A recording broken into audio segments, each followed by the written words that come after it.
안녕하세요. 가성병 과장입니다. 오늘은 미국에서 올뉴 아반떼 발표회가 있었는데요. 사진도 이제 많이 공개가 됐죠. 그래서 오늘은 사진 보면서 외관과 내장, 이 사진에서 알 수 있는 특징들, 그리고 뭐 옵션이나 이런 부분들에 대해서 좀 확인을 해보도록 하겠습니다.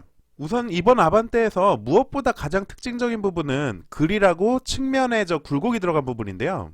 사실 이 그릴 부분은 이 루필루즈 컨셉에서 가져온 거죠.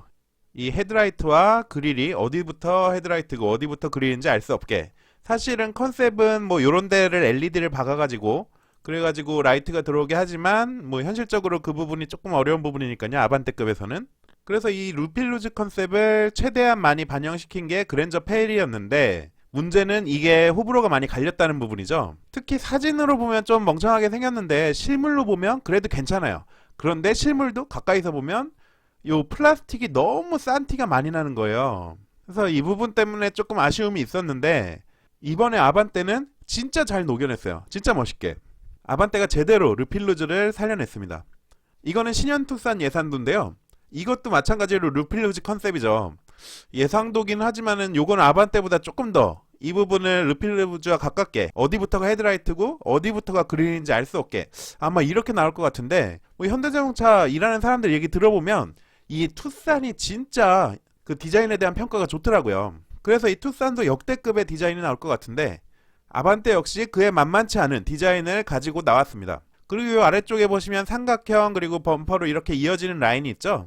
이 부분은 딴 데서도 많이 쓰이기는 했지만 우리한테 가장 익숙한 거는 이 G70의 이 삼각형에서 이 이어지는 라인, 이 부분이 진짜 이뻤거든요. 이거를 그대로 따왔어요. 그래서 제네시스랑 현대 브랜드를 좀 너무 비슷하게 가져가는 거 아닌가 싶은 그런 생각도 좀 들기는 하는데, 근데 뭐 어차피 제네시스 쪽에서는 또 이제 라이트 두 줄, 리어 램프 두 줄, 뭐 이런 식으로 이제 그쪽은 또 컨셉을 또 옮겨가는 것 같으니까 그렇다 치고요. 그렇게 해서 제네시스에서 호평받은 부분을 이쪽으로 잘 이식해 놨습니다. 다음은 후면인데요. 이 라이트 쪽은 아무래도 K5랑 많이 유사하다는 그런 말씀들도 많이 하시는데, 그것도 맞는데 K5에서 사실 이 점선을 싫어하시는 분들 많잖아요. 이 현대는 점선 안 써서 좋죠. 거기에 이 아랫부분, 우선 요거는 배기구 같이 생겼지만 사실은 막혀있죠. 요즘은 다들 공갈로 여기는 막아놓고 이 아래쪽으로 이렇게 뚫어놓는 요런 식으로 많이 쓰고 있어서 좀 아쉽기는 한데, 뭐 그래도 대부분의 차들이 이렇게 하는 거 보면 이쪽에 원가 절감도 많이 되고 뭐 이것저것 좋은 부분이 있나 봅니다. 근데 이 아랫부분을 좀 더 다른 각도에서 보면 어떠신가요? 약간 그 람보르기니 느낌이 나지 않나요? 무슨 아반떼 얘기하면서 람보르기니를 갖다 대냐 말도 안 되는 소리 한다 하지만은, 제가 말씀드리는 건 뭐 아반떼가 람보르기니급이라는 게 아니라 람보르기니의 아이덴티티적인 그런 디자인이 있잖아요. 각진 디자인들, 그 냄새가 여기서 난다는 거죠. 진짜 멋있게 잘 나왔습니다. 현대가 이번에는 삼각대 욕을 그렇게 먹더니 삼각형을 그냥 아주 제대로 여기저기 박아 넣으면서 이게 진짜 삼각형이다 하는 식으로 내놨는데 굉장히 이뻐요. 이렇게 측후면 라인은 쿠페형으로, 요즘 뭐 소나타나 K5나 다들 이렇게 나오죠. 그랜저도 그렇고 쿠페형으로 이렇게 기울어져서 헤드룸은 조금 걱정이 되기는 하는데, 그래도 사이즈가 좀 커졌으니까 이 부분을 한번 앉아봐야 될 것 같고요. 타이어 보시면 요거는 금호 엑스타의 PS71, 뭐 그렇게 좋은 타이어는 아니기는 한데, 사실 요즘 이제 특히 좀 트림 좀 높은 거에는 스포츠 타이어 같은 거 좋은 것들 미쉐린이나 뭐 피렐리나 이런 거 많이 껴주기는 하는데, 아반떼는 아무래도 급이 있기는 하니까 금호 거를 쓰네요. 이 부분은 좀 아쉽지만 뭐 사실 스포츠성을 더 원하시는 분들은 아반떼 N이 나온다니까 그 부분을 노리시면 될 것 같고, 휠 사이즈는 최대 17인치로 예상이 됩니다.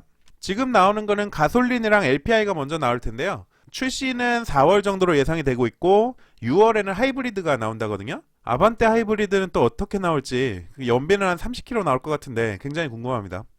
그리고 이 색이 무슨 색인지 모르겠지만 아마 뭐 밝은 그레이 같은 느낌일 것 같은데, 저는 이 색이 굉장히 마음에 들더라고요. 이 색이 아반떼 이 측면이 끝내주게 나왔잖아요.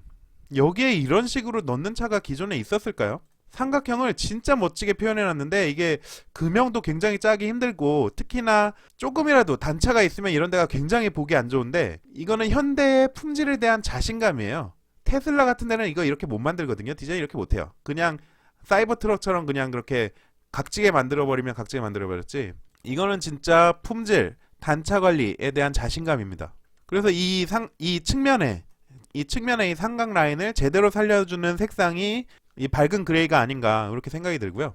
이 파란색은 스포티한 차량들의 대표 색상으로 많이 나오기는 하지만 우리나라에서 거의 볼 일은 없을 것 같죠?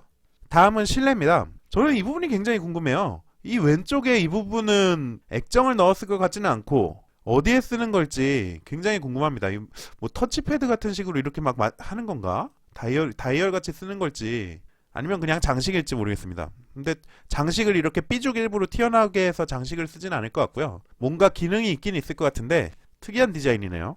그리고 그랜저처럼 여기에 전면에 10.25인치 계기판하고 10.25인치 내비게이션 이렇게 달아놔서 이거를 지금 이 사진이나 다른 사진들을 보면 마치 하나로 보이려고 노력을 많이 했어요. 그래서 그랜저 같은 경우에는 이 페리의 한계인지는 모르겠지만 여기가 조금 분리되어 있는 게 눈에 많이 띄거든요. 그래가지고 좀 아쉬운 부분이 있었는데 뭐 아반떼는 여러가지 사진으로 봐서는 여기를 최대한 하나처럼 보이도록 이렇게 연결돼서 보이도록 하려고 노력한 것 같아요. 아반떼는 지금 통짜 유리가 아닌가, 이 최소한 이 앞면을 덮고 있는 유리는 통짜로 쓴 게 아닐까 그런 생각이 좀 듭니다. 그리고 그랜저는 이게 너무 앞으로 튀어나와 있는 느낌인데 아반떼는 조금 나아 보이는 것 같기도 하고요. 그 부분은 실물을 좀 타봐야 될 것 같습니다. 핸들 같은 경우에는 포스포크 이거 K9 느낌이 나는데 훨씬 더 이거는 스포티한 느낌. K9은 클래식한 느낌의 포스포크, 이거는 스포티한 느낌의 포스포크 핸들을 썼고요. 그리고 이 멀찍이 보이는 기어도 이 넓적한 아우디 스타일의 기어 좋아하시는 분들 많죠. 여기에 전자 파킹 브레이크랑 오토홀드 보이고요. 그리고 이런 부분이요. 이런 부분. GV80 같은 경우에 이런 디테일에 신경을 썼다고 많이 호평을 받는 부분이 있는데 이런 아반떼급에서는 여기에 신경을 쓸 단가가 안 나올 텐데 여기에 디테일에 신경을 좀 썼네요. 이런 부분들은 좀 특이하다고 볼 수 있고요. 특히 이 급에서는요. 그리고 아반떼 뭐 이쪽에 보면은 스마트 크루즈 다 들어가 있는 건 당연한 건데 뭐 옵션은 달아야 되겠지만요. 그 옵션은 안 달아도 기본적으로 요즘 뭐 현대기아차들 다 그러고 있지만 전방 충돌 방지 보조, 차선 유지 보조, 하이빔 보조, 차선 이탈 경고, 운전자 주의 경고, 안전하차 경고 이런 거는 다 기본으로 탑재가 됩니다. 거기에 옵션으로 선택할 수 있는 거는 후측방 충돌 방지 보조. 그러니까 차가 이렇게 후진을 해서 뒤로 갈 때 뭐 찻길에 이런 쪽에서 차가 오는지 안 오는지, 차가 오면은 끽 멈춰주고 이런 기능이 후측방 충돌 방지 보조인데 요거는 이제 옵션으로 들어가고요. 그리고 고속도로 주행 보조하고 사각지대 충돌 방지 보조. 차가 가는데 이제 깜빡이 켜고 이쪽으로 들어가려고 하는데 이 뒤쪽에서 차가 부앙 오고 있다. 뭐 이럴 때 띠띠띠띠 거리는 거 있잖아요. 이런 것들은 옵션으로 들어가게 됩니다.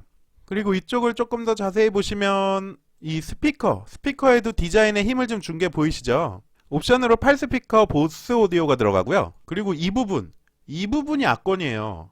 아니 준중형에서 이런 내비게이션 조작 패널 보신 적 있나요? 물론 재질은 좀 떨어지더라도 디자인 하나는 제네시스 G70급에도 밀리지 않는 디자인 아닙니까? 저 깜짝 놀랐습니다. 이 공조 부분은 뭐 무난하지만 이 내비게이션 조작 부분은 와 진짜 깜짝 놀랐습니다. 이거는 다른 색상의 실내 사진인데요. 이거는 베이지인지 아니면 원그레인지 이쪽의 실내 색상인데 이거 보세요. 와 이건 진짜 너무 멋집니다. 이거 물론 손때가 좀 탈 거예요 이런데, 근데 요거는 뭐 자주 닦아주면 되는 부분이고 진짜 끝내주게 나왔네요. 그리고 이 부분의 재질이 굉장히 독특해 보이거든요. 이 부분은 좀 나와보면 알겠지만 가죽을 쓴 건 아닌 것 같고 청바지나 그런 느낌의 재질을 쓴 것 같습니다. 이 색상의 내장이 굉장히 마음에 드네요. 다음은 특이하게 원래 지금 같은 시기에는 이런 거 공개 잘 안 하거든요. 낮은 트림의 오디오요. 이거를 근데 공개를 해버렸네요. 안드로이드 오토랑 애플 카플레이가 되는 게 굉장히 자랑스러웠나봐요. 근데 보통은 일반적으로 이 급에서는 제일 낮은 트림에서는 이렇게 큰 디스플레이 오디오 들어가지 않고요. 보통 한 흑백 모노에 요 창 하나 이렇게 있고 버튼들이 여기에 쭉쭉쭉 있는, 아니면 뭐 요게 좀 작아진다거나 해서 요런 식으로가 기본으로 들어가고 디스플레이 오디오를 중간 트림의 옵션 정도로 넣거나 그렇게 해서 카플레이랑 안드로이드 오토를 쓸 수 있게 해주고 이제 내비게이션은 멋지게 만들어 놓고 아까 그것처럼 그렇게 해놓는데 아반떼는 특이하게 이게 기본이에요. 디스플레이 오디오가 기본이고 이게 기본이라는 얘기는 후방 카메라도 당연히 기본이라는 얘기고요.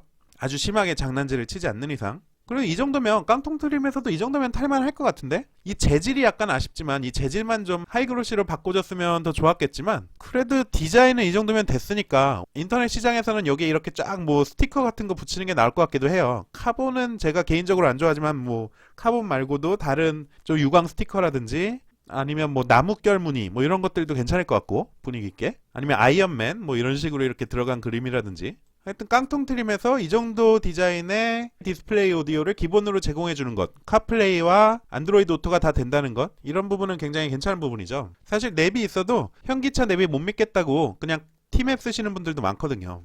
자, 이렇게 해서 지금까지 공개된 아반떼의 내장과 외장에 대해서 조금 알아봤고요. 앞으로 가격표가 한 25일 정도가 사전 계약이라고 하거든요. 그래서 가격표는 24일, 25일 이쯤에 나올 것 같은데 가격표 분석해서 다시 찾아뵙도록 하겠습니다. 그럼 좋은 하루 되시고요. 가성비 홍과장이었습니다.